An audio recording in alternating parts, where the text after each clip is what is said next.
বাংলাদেশের ছাত্র তরুণ জনতা ভুক্তি দিয়ে লড়াই করেছিল স্বৈরাচারের বিরুদ্ধে, একই সরকারের বিরুদ্ধে। এই পটুয়াখালীর সন্তানেরা অসীম সাহসিকতার সাথে লড়াই করেছিল।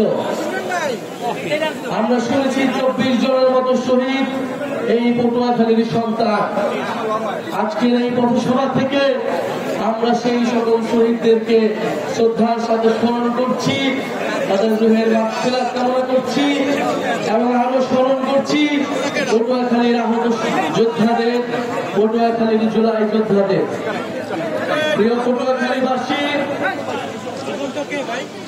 আমরা জনগণের দুয়ারে যাচ্ছি, আপনাদের দ্বারে এসেছি আপনাদের দুঃখ দুর্দশার কথা শুনতে, জাতীয় নাগরিক পার্টির স্বপ্নের কথা বলতে এবং আগামীর বাংলাদেশ আপনারা আমরা একসাথে মিলে কিভাবে তৈরি করতে পারি সেই রূপরেখা তৈরি করতে আমরা পুরো পটুয়াখালী আজকে প্রদক্ষিণ করেছি। পটুয়াখালীর রাস্তায় রাস্তায় আমরা হেঁটেছি, স্লোগান দিয়েছি, মানুষের সাথে সাক্ষাৎ করেছি, মোলাকাত করেছি। আমরা দেখেছি পটুয়াখালীর রাস্তাগুলো কিরকম, পটুয়াখালীর মানুষের জীবনযাত্রা কিরকম, পটুয়াখালীর মানুষের দুঃখ দুর্দশা কিরকম।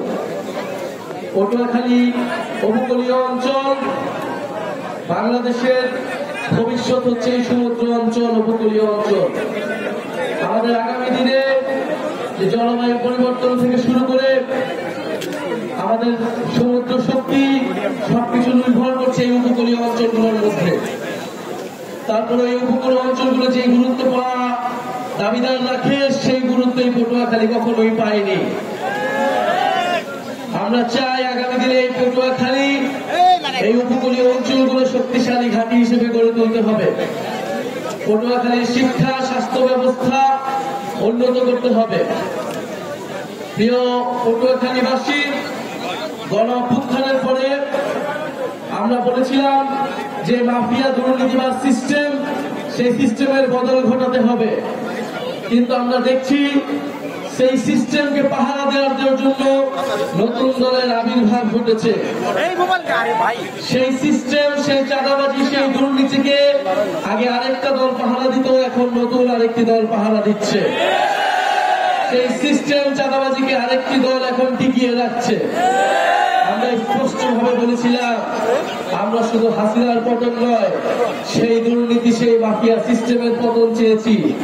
আমরা এই জন্য বুঝেছিলাম ফ্যাসিবাদী ব্যবস্থার বিলোপ এবং নতুন রাজনৈতিক বন্দোবস্ত প্রতিষ্ঠা করতে হবে।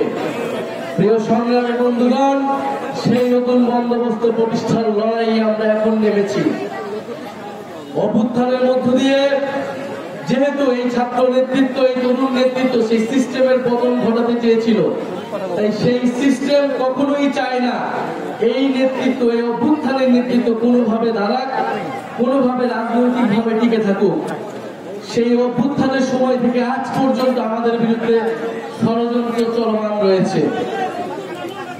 আপনারা দেখেছেন গণ অভ্যুত্থানের সময় শেখ হাসিনা সরকার যেভাবে ষড়যন্ত্র আমাদের বিরুদ্ধে চলমান রেখেছিল, এই অভ্যুত্থানের পরে সেই একই সিস্টেম, সেই দুর্নীতি মাফিয়াদের সিস্টেম, সেই সেনাবাহিনী আমলাতন্ত্রের সিস্টেম আমাদের বিরুদ্ধে এখনো পর্যন্ত ষড়যন্ত্র চলমান রেখেছে।